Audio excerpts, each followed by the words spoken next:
برا بھلا کہے تو کیا کرنا چاہیے؟ اس کو سننا نہیں چاہیے، بولیے کہ بھائی یہ مناسب بات نہیں ہے، آپ یہاں سے بات کو روک دیجیے، ٹھیک ہے۔ سوال نمبر 3 میں ہے کہ شاعر خطا کرنے والے کے ساتھ کیسا کرنے کو کہہ رہا ہے؟ شاعر اسی نظم میں دیا ہے، شاعر خطا کرنے والے کو کے ساتھ کیا کرنے کو کہہ رہا ہے؟ سزا دینے کو، مارنے نہ دینے کو، بخش دینے کو یا مار دینے کو؟ بتائیں گے سوال نمبر 3 میں کیا کہہ رہا ہے؟ سوال میں شاعر خطا کرنے والے کے ساتھ کیا کرنے کو کہہ رہا ہے؟ بولیں گے کہ اس کو بخش دینے یعنی کہ اس کو معاف کر دینے کو شاعر کہہ رہا ہے، ٹھیک ہے۔ نیکسٹ دیکھتے ہیں سوال نمبر 4 میں غلط راستے پر چلنے والوں کے ساتھ کیا کرنا چاہیے؟ جی غلط راستے پر چلنے والوں کے ساتھ کیا کرنا چاہیے؟ اس کو روکنا چاہیے، ان کے ساتھ برا سلوک کرنا چاہیے، اس کی حوصلہ افزائی کرنی چاہیے، اور ڈی میں ہے ان کا غلط کام میں ساتھ دینا چاہیے۔ بتائیں گے کیسے ہوگا؟ آپشن یہ کوشچن نمبر 4 ہے، صحیح جواب اس کو روکنا چاہیے، اس کو روکنا چاہیے، اس کو روکنا چاہیے، جو بھی آدمی غلط کرتا ہے اس کو روکنا چاہیے۔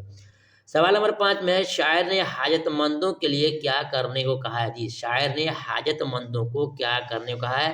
ان کا ساتھ نہ دینے کو، ان کے ساتھ برا سلوک کرنے کو، حاجت پوری کرنے کو، ان کا مذاق اڑانے کو۔ شاعر نے سوال نمبر 5 پہ کیا کہا ہے؟ جواب ہوگا کہ حاجت پوری کرنے کو کہا ہے، کہ جب کوئی ضرورت مند آپ کے سامنے آ جائے اس کی حاجت میں ضرورت اس کی پوری کر دینی چاہیے، آپ کے پاس صلاحیت اور چھمتا ہے تو۔ دیکھتے ہیں سوال نمبر 6 میں حاجت کے معنی کیا ہوتا ہے؟ جی حاجت کے معنی کیا ہوتا ہے؟ طاقت، ضرورت، ہدایت، کیفیت۔ حاجت کے معنی کیا ہوتا ہے؟ بتائیں گے حاجت کے معنی ہوتا ہے ضرورت۔